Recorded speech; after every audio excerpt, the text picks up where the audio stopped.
Hello, everyone, and welcome to another episode of the Crypto Entrepreneurs Podcast with your host, Charles. Enjoy.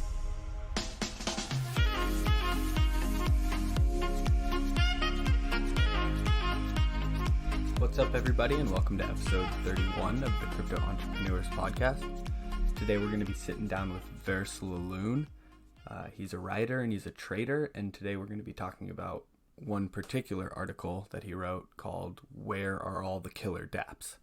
In 2017, dApps had these, huge promises, and everyone was really excited for them, but we never really saw any follow through with it, and we haven't really seen anything that has, a ton of application and a ton of users.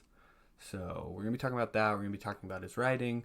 We're going to get into a couple other things as well. So enjoy. Before we really jump into things, can you just give us a little bit of background on yourself and what you were doing before you found crypto? Yeah. So I'm Vers. Before crypto, I found crypto in college. So I didn't really do much before crypto, but I didn't get heavily involved until, early 2017, late 2016. Okay, so I'm assuming you're fresh out of college then? No, I'm not. I'm fresh in several years, 3 years. There we go. Yeah. Okay, a couple years. Yeah. So in college, I studied math and philosophy and computer science. So it kind of just was always around. I've actually heard of crypto since the pizza incident with 10,000 Bitcoin. So I've a bit aware of it, but I just wasn't invested at all. And then after I graduated, I was trying to find a way to merge my computer science math interest. And I was like, okay, let's do crypto, actual cryptography. So I was writing programs and trying to learn about cryptography, and in the process I found crypto and was like, oh, I like this way more. There we go. Yeah. Okay, so it kind of sounds like a lot of people's stories where they heard about it or knew about it, kind of were involved in the scene, then got invested. We're looking at cryptography because that kind of lined up with your majors, math and computer science. And then you found crypto and you're like, all right, this is a lot more interesting. So once you found crypto, I'm assuming you got invested, and now, you've written a bunch of articles. So can you tell us about that transition and then talk about some of the articles and other stuff that you've written? Yeah. So when I got invested, I kind of immediately became obsessed. And I've always kind of ran blogs, and so I always ran blogs. So in college, I did a philosophy blog, and then right out of college, I had a podcast that was about technology and society and stuff of that nature. And then once I really got heavily invested in crypto, I really couldn't think about anything else. So I decided, all right, let's just make our blog about crypto and society and technology, and kind of merge my previous podcast and blog and with the actual crypto space. And then along the way, I guess January or February, when crypto crashed after the 20K, I was like, okay, I need to find some way to keep myself occupied. I'm fairly positive that this is going to be the future, but I have to muscle through the bear market now. So the first thing I did was all right, let's try writing a book, and that's pretty much what I did from February, March through August. I wrote a book called Bitcoin for Blockheads, and the inspiration for that was that I kept going to these meetups, and I would meet businessmen who were very interested, but they just genuinely did not know anything about the space, and they didn't want to spend the time to really get involved and really know what they were investing in. And I kept having the same conversation over and over again about what it was, where the space was going, yada yada. And at that point, I was just let me just write a book that's super short that I can literally just hand them. And it pretty much amounts to the first 6 months of research you would do if you're interested in Bitcoin. And I just gave it, and I just covered every topic from the most basic perspective that I could. And fortunately, I used to be a teacher, so I tried my best to make it very, very low-level layman conversation. So with the book, it's kind of an intro to Bitcoin, what it is, everything about it, getting set up, I'm assuming. Yeah. Okay, perfect. legality. There we go. Some history. Okay, so like a pretty much, covers everything that you need to know, instead of just having that conversation 50 times. And then you also talked about, you had a blog and a podcast, and it used to be on kind of philosophy, technology. So the blog before, I don't maintain it any longer. Okay. It was like called Pretentiously Boring. It was really just about philosophy. Now my blog is on my website called tashim.com. That's my real name. I decided to just keep my real name since it's in my Twitter tag anyway. Yeah. And yeah. There we go. Okay, so you've kind of moved on from the previous blog. Can you talk about some of the articles that you've written about, whether it's on your blog or, I don't know if you've done any writing for anybody else, but can you just briefly touch on, some of the stuff that you talk about when you're writing? Yes, I've done technical articles for Mochimo, which is like a quantum resistant coin with like a haiku algorithm. I've done articles for this company called Shift, and they kind of make turnkey solutions for making exchanges. That I just did like technical writing for them. But on my own, I've written articles like one of which was Bitcoin's not the internet of money, kind of responding to Andrew and whatever, I can't say it, I can never say his name. Andrew Antonopoulos. Andreas. Andreas Antonopoulos, I think. There you go. Andreas Antonopoulos. And the article kind of briefly touches on his idea, but then comments on the fact that a lot of these companies are failing because they are wholly thinking of Bitcoin as like money and their tokens as money. And that use case is more or less already filled. And furthermore, it kind of shoots you in the foot long term when the only use for your coin is really just to speculate on. So I wrote about that in that article.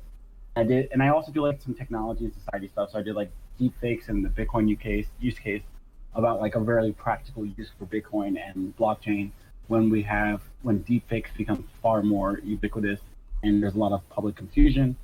And then like something that's purely technology is like the algorithm that's going to arrange my marriage. It's about like Tinder algorithms and how algorithms are shaping our lives and our social conscious, things like that.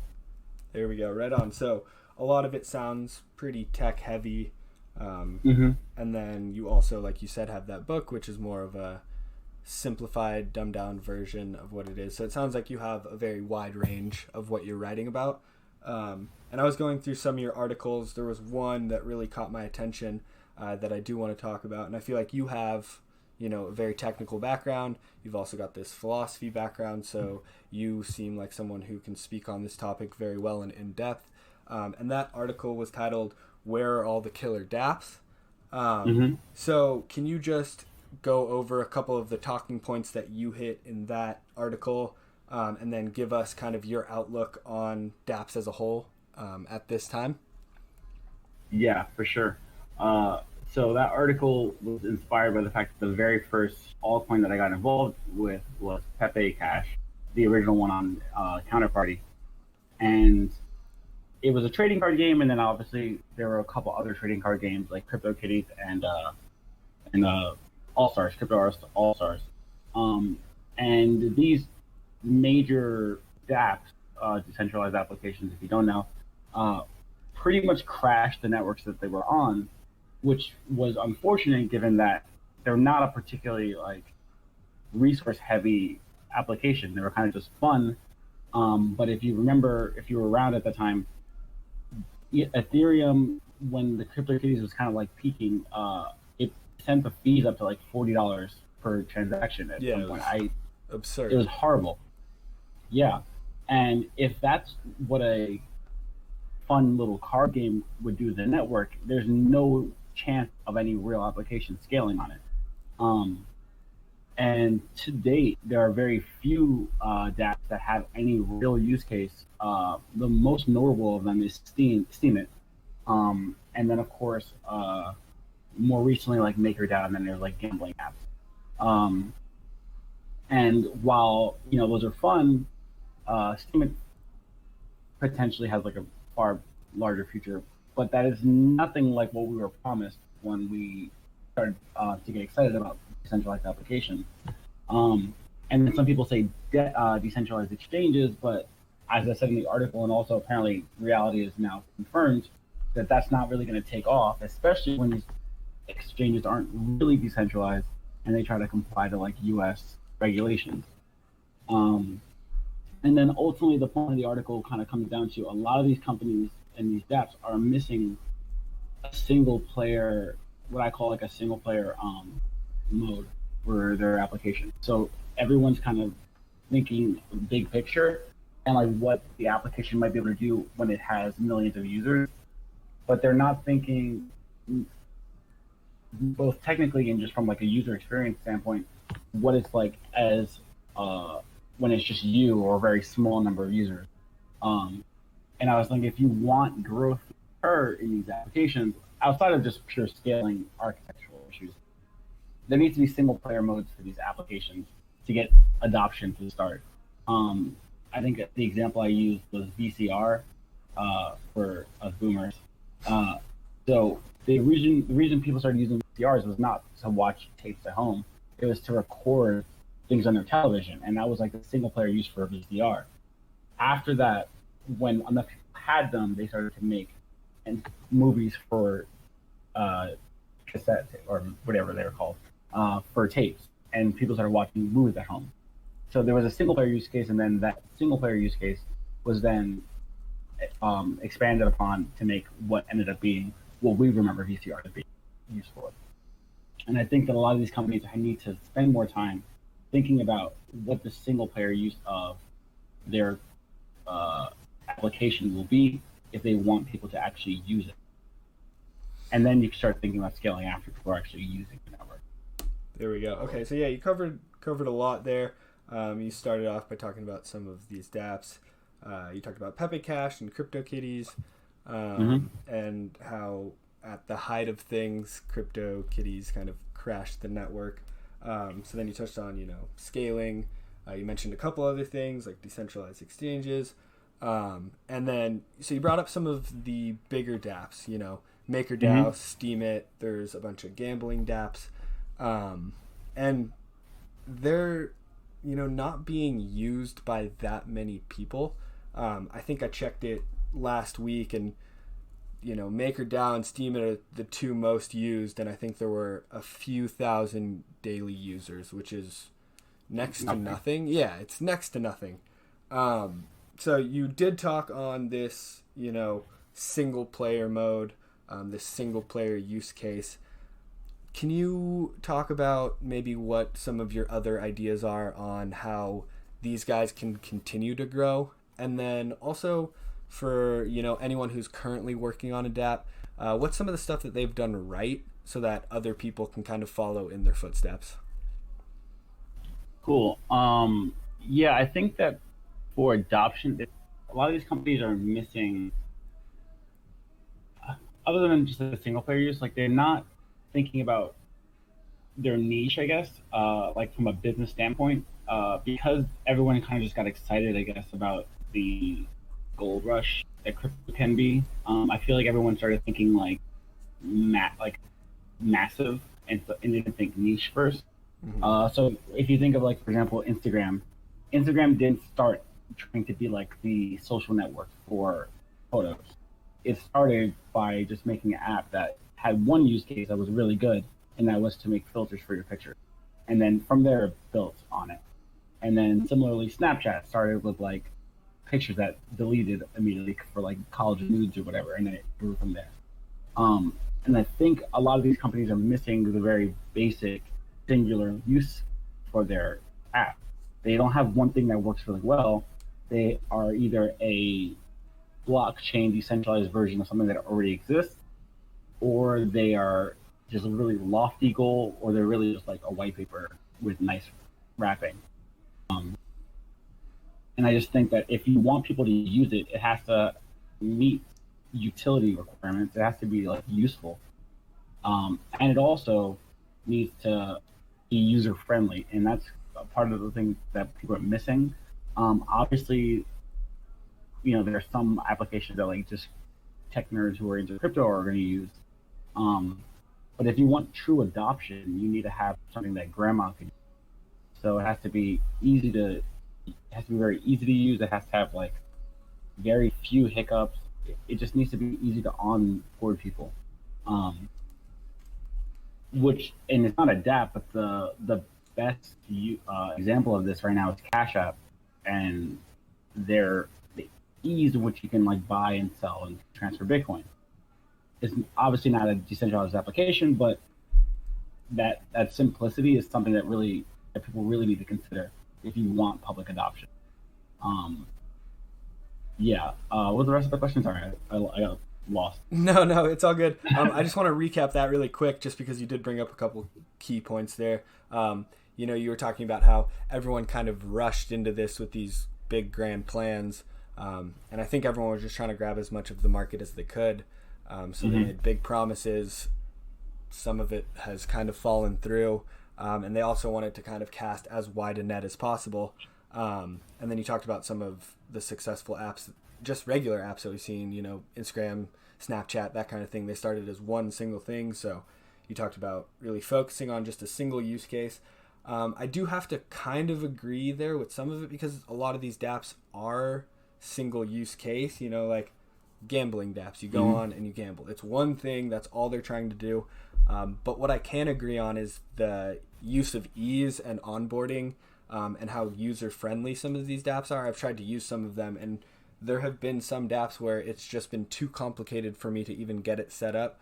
Obviously, if I had taken a little bit more time and put a little more effort in, I probably could have got it figured out. But, it really just needs to be, like you said, as easy as Cash App, where you can log in, push buy Bitcoin. Obviously, that's not a decentralized app, but, that use case is what's really most important. And then that second part of the question was, with the MakerDAO, Steemit, some of these gambling dApps that have started to grow and have a decent user base and have been somewhat successful, for all other dApps that aren't seeing that success, what are those guys doing right? What's MakerDAO, Steemit, Tron Dice, I guess. I don't really know too many of the gambling dApps, but what are they doing right that others can do? I think that I think Steemit and MakerDAO are they're solving less they're just actually just providing a utility that's better than other options, right? So there we go. One thing that keeps Steemit working, I guess, on some level, is that it does pay users for content, and in a way that's relatively simple, and you don't have to like invest on the front end. And they kind of had some users that are outside of the crypto sphere to bring their audience. So there is some like genuine network effects occurring there. With MakerDAO, they're just solving a problem very well. It is probably the only, I don't know of any other ones that are working that are decentralized like stablecoins. So it gives you that like, it takes the Ethereum blockchain, which already has the network effect working on it, and then it just uses the built-in Ethereum networks to create this stablecoin on top of it, which kind of removes a lot of the FUD from things like Tether or whatever. So because those are just like improvements on a fundamental level, I guess they're a large enough improvement on alternatives that people want to use it. But I don't know if they're really, unless you just have a great idea, I'm not sure exactly if you'll have the same results of those two applications. Because there are a lot of great ideas that just like flounder. Yeah. Like Gollum is a great idea, but right now it doesn't have the same kind of use. So I can't necessarily say that they're doing inherently something correct. There we go. They might have just got lucky in that sense. Okay, yeah. So, like the two big things you touched on there were providing, actual utility. They've come up with something that actually is important and needed and that people are going to use. A lot of these dApps, it's like, nobody needs to be doing this. You kind of just created it. It kind of seems to make some money in some sense. And then you also talked about Steemit with the monetization. If you can get any kind of monetization in there, it obviously draws more users in. With the gambling sites, again, or the gambling apps, there's obviously that chance to make some money, and those have been extremely successful in my eyes. So one, you really got to have a solid use case. Crypto starting to mature, in my opinion. Everyone had these, this coin or project does this dApp does this, and nothing really came to fruition. And now we've started to see those people who actually were solving some actual problems thrive, and I think will survive this next 5-10 years. So I think those are the two big things that you touched on. I was kind of in the same mindset. So we've talked about a lot. We talked about what you were doing before, some of the articles you've written on. We got into dApps. So can you now, going forward, tell us what you're most excited for in the next 12 months with regards to just decentralized apps in general, and then also for yourself? You're a writer. What have you got going on in the next 12 months? Yeah.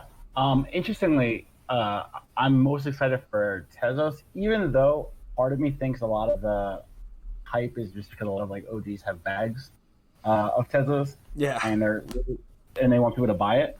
But if it does work as said, it would be a really cool network to do dApps on top of. I'm also excited about I guess actually right now that's the only one, because a lot of the other ideas that I was excited about kind of seem to be dying. Yeah, slowly. a lot of them seem to be fizzling out. Yeah, so I don't know if I can get too invested idea-wise in a lot of the current projects, because they're probably not going to be around. Yeah. I'm excited to see if a real decentralized exchange shows up. Okay. Binance Dex is the closest, and it's still not. And if a real one shows up, that could be really exciting. And then for myself, I'm going to release a second edition of my book because of, a lot happens in a year in crypto. There are some things that are outdated, and there's just sections I would write better. So I'm going to release a second edition of that book very soon. And then I'm also, I'm just working on making my Twitter more exciting. I'll try to do a lot more trading-based content on the Twitter. So there's that. And then obviously my blog, I'm going to keep writing crypto articles. And that's Tasheme.com, TASHEME. There we go. Yeah, we can have, your Twitter handle, your blog, your site up in the show notes. So for anyone who's interested in seeing some of the articles that you've written, we'll have that, and they can get a link to that. So you talked about Tezos. It's funny because, anyone on Twitter has seen, I don't want to call it a shill campaign because I don't want to say that, it's coordinated or anything like that. But I do see a lot of OGs talking about it. And so it's kind of, I've been a little bit pessimistic about the project myself only because of that. And it's always tough to kind of figure out, are these people just trying to sell their bags? Is this something that they see as revolutionary? So you talked about that. And then you talked about a real DEX. Why is it that you say you think Binance DEX is the closest thing to a DEX that we have? I feel like that's pretty far off. Is there a better one? I mean... Oh, yeah. Oh, you mean like as DEX as a whole, Carl? Yeah. I mean, just as a whole. Binance can stop users, like U.S. users can't use Binance DEX from what I've heard. I don't know if that's changed. So that's pretty far off in my opinion. I agree with that. For sure. I mean, I don't know, that we're there yet. I think we're getting there. So those are two kind of big things on the decentralized app section. And then for yourself, you talked about a second edition to the book. You want to start working on your Twitter a little bit more. And then also the blog. I'm really looking forward to seeing any new articles you've got coming out. So thank you. I really appreciate you coming on. You covered a lot there. Thank you. Yeah, I'm really looking forward to seeing how, because when I first started hearing about these decentralized applications, my mind went crazy with, oh my God, this has an effect on half the world. There's so many things that can be done in a better way, and so far it's been a little bit of a disappointment. And it kind of sounds like you feel almost the same way. So I'm really looking forward to just what's to come. People are starting to really buckle down and build. So I really appreciate coming on and you kind of giving your opinion on the whole thing. Oh yeah, definitely. And like, I also want to just make sure everyone knows that I actually am still really excited about the space. I just kind of think it's just like the dot com bubble, where all the ideas from the dot com bubble probably exist now. They just weren't done correctly the first time. There we You go. know what I mean? Yeah. And again, there was a lot of, people just trying to grab some money. So that's Yeah, typical with any kind of new revolutionary idea. It blew up very quickly. Everyone's cashing in. There's this blow off phase where things kind of fizzle out, and then, the people that are providing real utility, the stuff that actually matters, continues to thrive. And I think we'll see something very similar with this space, like we did with the .com bubble. for sure. Right on, man. Again, I want to say thank you so much. We'll have everything in the description. Is there anything else that you wanted to talk about or touch on that we maybe missed? No, All right, I perfect. appreciate you having me on. Yeah, again, thank you so much. All right, guys, that wraps up another episode. And I just want to take a quick second to ask you a huge favor. If you found anything in the episode helpful, or it's been inspiring to you in any way, I just ask that you share it with your friends, family, anyone you know on social media, and hopefully we can help them out as well. Have a good one.